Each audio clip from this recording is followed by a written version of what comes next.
Have you ever tried to learn a new skill or subject only to find yourself confused and frustrated by the instruction?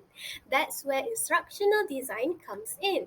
Instructional design is the process of creating effective and engaging instruction, whether it can be in the classroom setting, online course, or on the job training. To do this, instructional designers use a variety methods and techniques to identify learners' needs, design effective instruction, and evaluate the success of the learning experience. Let's take a look at the 9 components of an instructional design plan. Component 1. Identify instructional problems. This is done by conducting a needs assessment, goal analysis, or performance assessment. This step helps to determine what knowledge or skills learners are lacking and what they need to learn.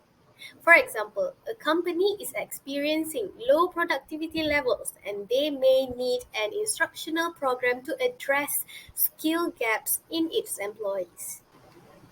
Component 2. Examine learners' characteristics. Consider the characteristics of the learners such as age, gender, ethnicity, prerequisite skills, and learning styles to guide instructional decision. For instance, an e-learning program designed for seniors should consider age-related factors to provide an effective learning experience. Component 3. Identify and analyze subject content and task components. Define the content areas and objectives to design instructional strategies, develop test items, and create instruction.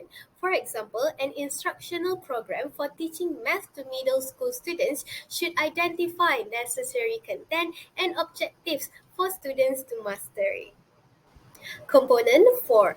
Specify learners' instructional objectives. Create objectives that meet specific criteria and embrace the 3 domains of objective: cognitive, affective, and psychomotor. For instance, a CPR training program should specify objectives that require learners to demonstrate their understanding of the steps involved in performing CPR. Component 5. Sequence content for logical learning. Determine the best sequencing strategy for presenting instruction, such as a task or concept expertise. For example, a cooking class should sequence instruction based on the complexity of the recipe, starting with the simple dishes before progressing to more complex ones. Component 6. Design instructional strategies. Determine the best strategies such as hands-on experience or visual aids to enable each learner to master the objectives. For example, an instructional program for public speaking may use generative strategies to help learners remember and apply presentation skills. Component 7. Design instructional message and develop instruction.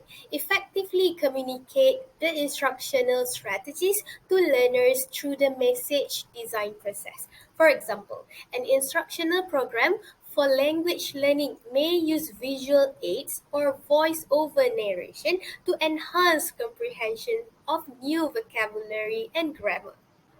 Component 8. Develop evaluation instrument. Create a testing instruments to measure learners' acquisition of knowledge, skills, and changes in attitudes required by the objective. For example, a driving school may develop a summative evaluation instrument such as a driving test to assess learners' mastery of driving skills. The last component, component 9, select resources to support instruction. Consider logistics matters such as budget, facilities, equipment, and personal services to support the delivery of instruction. For example, an online course may require learning management system, online assessment, and video conferencing tools to provide an effective learning experience.